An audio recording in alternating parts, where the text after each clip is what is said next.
ಆತ್ಮೀಯ S16 ನ್ಯೂಸ್ಗೆ ಸ್ವಾಗತ. ನಾನು ನಿಮ್ಮವ MI ಅಥವಾ ಮಲ್ಲಪ್ಪ ಜೂತವರು. ಆತ್ಮೀಯರೇ, ಮತ್ತೆ KPSC ಗೊಂದಲ ಸ್ಟಾರ್ಟ್ ಆಯಿತು. 384 ಹುದ್ದೆಗಳ A ಮತ್ತು B ಗ್ರೂಪಿನ ಸಾಮಾನ್ಯ ಪರೀಕ್ಷೆ ಜನರಲ್ ನಾಲೆಡ್ಜ್ ಮೊದಲಿದ್ದು ಪ್ರಥಮ ಚುಂಬನಂ ದಂತಭಗ್ನಂ ಸ್ಟಾರ್ಟ್ ಕ್ವಶನ್ ಪೇಪರ್ ಲೀಕ್ ಆಗ್ಯದ ಅನ್ನುವಂಥ ಆರೋಪಗಳು ಈಗಾಗಲೇ ದೂರು ಸಹಿತ ಸಲ್ಲಿಸಿದ್ದಾರೆ ಲೋಕಸೇವಾ ಆಯೋಗಕ್ಕೆ ಅಥವಾ ಕೇಂದ್ರ KPSC ಅದಕ್ಕೆ. ಇದು ಬೆಂಗಳೂರಿನ ಕಸ್ತೂರ್ಬಾ ನಗರದ BBMP ಸಂಯೋಜಿತ PUC ಕಾಲೇಜಿನಂಥ ಪರೀಕ್ಷೆಯಲ್ಲಿ ಪರೀಕ್ಷಾ ಕೇಂದ್ರದಲ್ಲಿ ಆಗ್ಯದ. ಕೇಂದ್ರಕ್ಕೆ ಕಳಿಸಿದ ಪ್ರಶ್ನೆ ಪತ್ರಿಕೆ ಬಂಡಲ್ ಮೇಲ್ಭಾಗದಲ್ಲಿ ಮಾತ್ರ ಮುಚ್ಚಿತ್ತು. ಏನು ಬಂಡಲ್ ಬಂದಿತ್ತು ಕ್ವಶನ್ ಪೇಪರ್ದು, ಅದ್ರ ಮೇಲೆ ಅಷ್ಟೇ ಮುಚ್ಚಿತ್ತು. ಒಳಭಾಗದಲ್ಲಿ ಎರಡನೇ ಸೀಲ್ಡ್ ಓಪನ್ ಇತ್ತು, ತೆರೆದಿತ್ತು. ಇದು ಯಾಕೆ ತೆರೆದಿತ್ತು, ಏನು ಕಾರಣ ಅಂಥೇಳಿ ಅಭ್ಯರ್ಥಿಗಳು ಕೇಳಿದಾಗ, ಮೇಲ್ವಿಚಾರಕರನ್ನು ಕೇಳಿದಾಗ, ಆ ಪ್ರಾಂಶುಪಾಲರನ್ನು ಕೇಳಿದಾಗ ಅಲ್ಲಿ ಕಾಣಿಸೋ ಆಯಿತು. ಅದು ಹಂಗೆ ಬಂದಿತ್ತು ಅಂತ ಅವ್ರು ಹೇಳ್ತಾ ಇದ್ದಾರೆ. ಇದು ಸ್ವಲ್ಪ ಸುದೀರ್ಘವಾಗಿ ಅದಕ್ಕೆ ಮತ್ತೆ ಪ್ರಶ್ನೆ ಮಾಡಿದ ತಕ್ಷಣ ಅಧಿಕಾರಿಗಳು ಏನಪ್ಪ ಅಂದರೆ ಅಭ್ಯರ್ಥಿಯೊಬ್ಬರ ಮೇಲೆ ಹಲ್ಲೆ ನಡೆಸಿದ್ದಾರೆ ಅಂತ ವರದಿದೆ.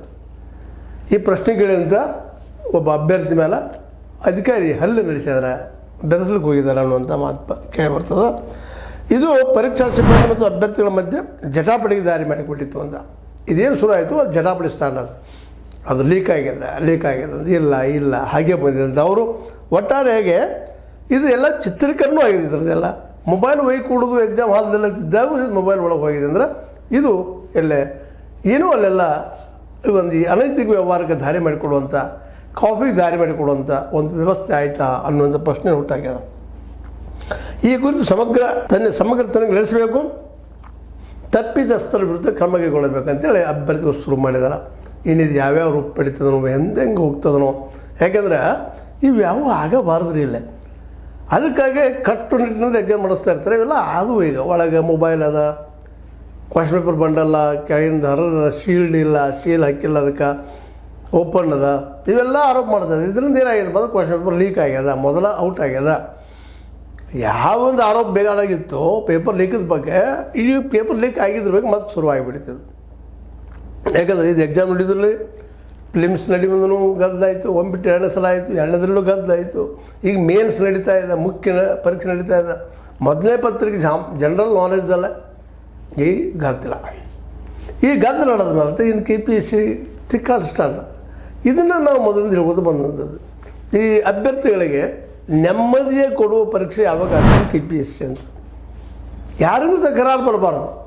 ಯಾವಾಗ ಆಗ್ತದೆ ಏನಿದ್ರದ್ದು ಈ ರೀತಿ ವಿಶೇಷವಾಗಿ ನಾವು UPSCಯಲ್ಲಿ ಕೇಳೋದೇ ಇಲ್ಲ. ಭಾಳ ಕಡಿಮೆ, ರೇರೆಸ್ಟ್ ಆಫ್ ದ ರೇರ್, ಎಂದೋ ಏನೋ, ಅದು ಎಕ್ಸೆಪ್ಷನ್ಸ್ ಅಂತೀವಿ. ಇಲ್ಲಿ ಏನಿದೆ ರೆಗ್ಯುಲರ್ ಆಗಿಬಿಟ್ಟದಲ್ರಿ. ಇಲ್ಲಿ ಈಗಾಗಲೇ ಪ್ರತಿಯಾಗಿ ಅಭ್ಯರ್ಥಿಗಳು ವಿರೋಧ ಮಾಡ್ತಾ ಇದ್ದಾರೆ, ಪ್ರತಿಭಟನೆ ಮಾಡ್ತಾ ಇದ್ದಾರೆ, ಜಗಳಕ್ಕೆ ಇಳಿತಾ ಇದ್ದಾರೆ. ಇದೇನು KPSC ಅಂತ ಇದ್ದಾರೆ. KPSCಯಲ್ಲಿ ಯಾವ ರೀತಿಯಾಗಿ ಮೊದಲೆಲ್ಲ ಫಿಕ್ಸ್ ಆಗಿರ್ತದೆ ಡ್ರಾಮಾ ಅನ್ನೋದ್ರ ಬಗ್ಗೆ ಎಷ್ಟು ಚರ್ಚೆಗಳು ನಡೀತಾ ಇದ್ದಾವೆ, ಟೀಕೆಗಳು ನಡೀತಾ ಇದ್ದಾವೆ. ಇಂಥ ಸಂದರ್ಭದಲ್ಲಿ ಹೋಟಾ ಕಮಿಷನ್ನ ನೇಮಿಸಬೇಕು, ಅದರ ಪ್ರಕಾರ ಯೋಗ್ಯ ಸದಸ್ಯರನ್ನು, ಯೋಗ್ಯ ಅಧ್ಯಕ್ಷರನ್ನ ಆಯ್ಕೆ ಮಾಡ್ಕೋಬೇಕು ಅನ್ನುವಂಥದ್ದು. ನಮ್ಮದಂತೆ ಕೆಲವೊಮ್ಮೆ ಹಿಂಗದಲ್ಲ, ಈ ಯೋಗ್ಯ ಅಧ್ಯಕ್ಷ ಸದಸ್ಯರೇ ಬೇಡಪ್ಪ ಅನ್ನುವಂಥ ಮಾತನ್ನು. ಯಾಕಂತಂದ್ರೆ ಇವರು ರಾಜಕೀಯ ಪ್ರೇರಿತರಾಗಿ ಬರ್ತಾರೆ, ರಾಜಕೀಯ ಜನ ಇವ್ರನ್ನ ದುಡ್ಡು ಮಾಡ್ಕೊಳ್ತಾರೆ ಅನ್ನುವಂಥದ್ದು ಈಗಾಗಲೇ ಸಾಕಷ್ಟು ಚರ್ಚೆ ಮಾಡಿದ್ವಿ. ಇದೇನಪ್ಪ ಇವತ್ತು ಒಳ್ಳೇದಾಗ್ಬೋದು, ಇರಲಿ ಆ ಗದ್ದಲದಲ್ಲಿ ಏನೂ ನಡೆದ ಎಕ್ಸಾಮ, ಪ್ರತಿ ಇದಕ್ಕೂ ನಾವು ಅಬ್ಜೆಕ್ಷನ್ ಅಂತ ಮತ್ತು ತಕರಾರು ತೆಗೆಯುವಂಥದ್ದಲ್ಲ ಅಂತೇಳಿ ಪಾಪ ಜನ ನಮ್ಮ ಅಭ್ಯರ್ಥಿಗಳು ಇದಕ್ಕೂ ಸಹಕಾರ ಕೊಟ್ಟು ಎಕ್ಸಾಮ್ಗೂ ಅದ್ರ ಮೊದಲೇ ಶುರುವಾಯಿತು. ಬೆಂಗಳೂರೊಳಗೆ ಕಸ್ತೂರ್ಬಾ ಏನು PU ಕಾಲೇಜ್ ಅದು ಅಲ್ಲಿ ಶುರು ಆಯಿತು. ಅಲ್ಲಿ ಲೀಕ್ ಆಗ್ಯದ, ಪೇಪರ್ ಲೀಕದ್ದು. ಇದು ಆಗಬಾರ್ದಾಗಿತ್ತು. ಯಾಕಾಯಿತು? ಇನ್ನು ಇದು ತನಿಖೆ ಮತ್ತೇನೋ ದೂರು, ಮತ್ತಿದು ಎಕ್ಸಾಮ್ ಮತ್ತೆ ಮುಂದೆ ಹೋಗೋದು ಮಾಡೋದು. ಇದು KPSCಗೆ ಅಂಟಿದ ಜನ್ಮ ಜಾಡ್ಯ ರೋಗ ಅಂತ.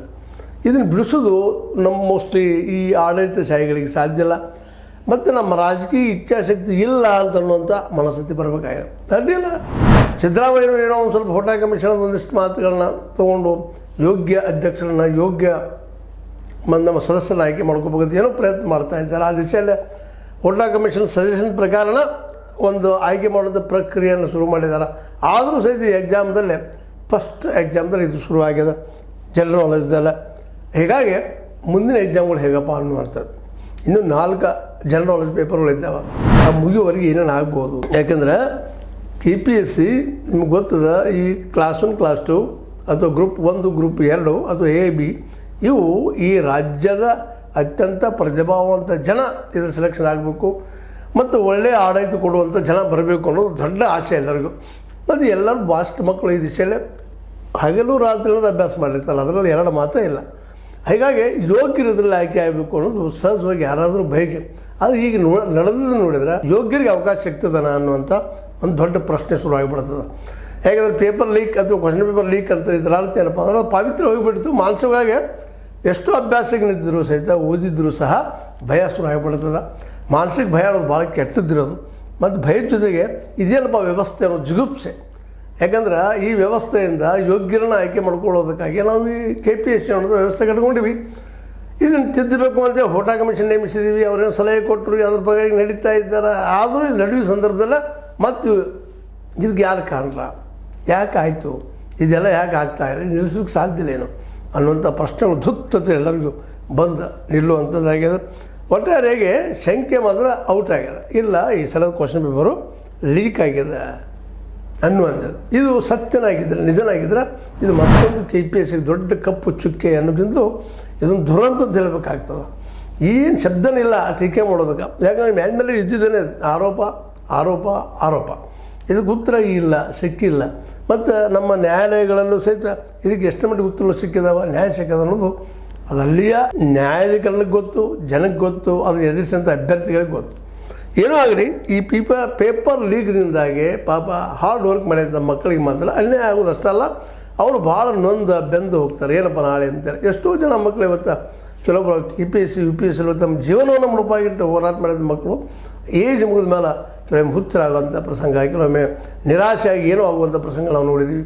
ಅದೆಲ್ಲ ಆಗೋದಕ್ಕೆ ಕಾರಣ ಅಂದರೆ ಇಲ್ಲೇ ನಾವು ಪ್ರಾಮಾಣಿಕವಾಗಿ ದುಡಿದ್ರು ಯೋಗ್ಯ ಬೆಲೆ ಇಲ್ಲ ಅನ್ನುವಂಥ ವಾತಾವರಣ ಇಲ್ಲಿ ಸೃಷ್ಟಿಯಾಗಿದ್ದರಿಂದಾಗಿ ಯಾರಾದರೂ ಈ ಪರೀಕ್ಷೆ ಕುಳಿತುಕೊಳ್ತಾರಲ್ಲೋ ಅವ್ರಿಗೆ ಈ ಭಯ ಸ್ಟಾರ್ಟ್ ಇರ್ತದೆ, ನಾನು ಪ್ರಾಮಾಣಿಕವಾಗಿ ಬರಲಿಕ್ಕೆ ಸಾಧ್ಯನಾ ಅನ್ನುವಂಥದ್ದು. ಅದು ವಾತಾವರಣ ಎಂದು ಮೂಡ್ತದೆ ಗೊತ್ತಿಲ್ಲ. ಆದರೆ ಸಿದ್ದರಾಮಯ್ಯರು ಏನೋ ಪ್ರಯತ್ನ ಮಾಡ್ತಾ ಇದ್ದಾರೆ. ಪ್ರಯತ್ನ ಮಾಡಿದ್ರು ಸಹಿತ ಅವರು ಇದರಲ್ಲಿ ಯಶಸ್ವಿ ಆಗ್ತಾ ಇಲ್ಲ ಅನ್ನೋದು ಈ ಘಟನಾವಳಿಗಳಿಂದ ಕಂಡು ಬರ್ತದೆ. ಯಾಕಂದರೆ ಒಬ್ಬ ಸಿದ್ದರಾಮಯ್ಯರಿಂದ ಇದು ಸಾಧ್ಯ ಇಲ್ಲ. ಇಡೀ ವ್ಯವಸ್ಥೆ, ಅಧಿಕಾರಶಾಹಿ ವರ್ಗದವರು, ಇನ್ನುಳಿದ ರಾಜಕೀಯ ಶಕ್ತಿಗಳು ಕೂಡಿದರೆ ಮಾತ್ರ ಇದು ಏನೋ ನಿಯಂತ್ರಣಕ್ಕೆ ಬರ್ಬೋದು. ಅಭ್ಯರ್ಥಿಗಳು ಸಹಿತ ಈ ಒಂದು ವಿಷಯದಲ್ಲಿ ಇನ್ನಷ್ಟು ಎಚ್ಚರ ವಹಿಸಿ ಇದು ನಡೆಯಬಾರದು ಅನ್ನುವಂಥ ರೀತಿಯಲ್ಲಿ ವ್ಯವಸ್ಥೆ ನಿರ್ಮಾಣ ಮಾಡಬೇಕಾಗಿದೆ ಅಭ್ಯರ್ಥಿಗಳು ಸಹಿತ. ಆದರೂ ಒಟ್ಟಾರೆಯಾಗಿ ಎಲ್ಲ ಪ್ರಾಮಾಣಿಕ ಜನರ ಪ್ರಯತ್ನದಿಂದ ಇದು ಪ್ರಾಮಾಣಿಕತೆ ಪಡೆಯಲಿಕ್ಕೆ ಸಾಧ್ಯದ ವಿನಃ ಇನ್ನುಳಿದ ಅಲ್ಲ ಅನ್ನುವಂಥದ್ದು. ಅದಕ್ಕೆ ಜನಸಾಮಾನ್ಯರು ಜೊತೆಗೆ ಪರೀಕ್ಷೆಗೆ ಫೇಸ್ ಮಾಡುವಂಥವ್ರು ಮತ್ತು ಈ ಪರೀಕ್ಷೆ ನಡೆಸುವಂಥವ್ರು ಇನ್ನಷ್ಟು ಯೋಗ್ಯರನ್ನ ಆಯ್ಕೆ ಮಾಡೋ ಸಲುವಾಗಿ ಪ್ರಾಮಾಣಿಕವಾದಂಥ ಆಯ್ಕೆ ಒಂದು ಸಮಿತಿಯನ್ನು ರಚನೆ ಮಾಡಿದರೆ ಭಾಳ ಯೋಗ್ಯ. KPSC ಅದನ್ನು ನಿಜವಾಗಿಯೂ ಪೂರ್ಣ ಪ್ರಮಾಣದಲ್ಲಿ ಬದಲಾವಣೆ ಮಾಡಬೇಕಾಗಿದ್ದು ಇವತ್ತಂತೆ ಅನಿವಾರ್ಯ ಅಂತ ಯಾರಿಗಾದ್ರೂ ಅನ್ನಿಸ್ತಾ ಇದೆ. ಆ ದಿಶೆಯಲ್ಲಿ ಸಿದ್ದರಾಮಯ್ಯ ದಿಟ್ಟೆ ಇಡಲಿ ಅಂತ ಈ ಸಂದರ್ಭದಲ್ಲಿ ಬಯಸ್ತಾ KPSCಯ ಪ್ರಶ್ನೆ ಸೋರಿಕೆಗೆ ಕಾರಣರು ಯಾರು ಏನು ಅಥವಾ ಅದು ಇಲ್ಲವೋ ಅನ್ನೋದು ತನಿಖೆ ಆಗಲಿ ಅಂತ ಹೇಳ್ತಾ, ಇದು ನಿಮಗೆ ಲೈಕ್ ಆಗಿರ್ಬೋದು. ಲೈಕ್ ಮಾಡಿ, ಶೇರ್ ಮಾಡಿ, ಕಾಮೆಂಟ್ ಮಾಡಿ, ಜೊತೆಗೆ ಸಬ್ಸ್ಕ್ರೈಬ್ ಆಗೋದು ನಿಲ್ಲಿಸ್ಕೋಬಾರ್ರಿ. S60 ನ್ಯೂಸ್ ಅರ್ಥದ ಹೆಚ್ಚು ಸತ್ಯದ ಕೈಗಳಲ್ಲಿ ವಂದನೆಗಳು.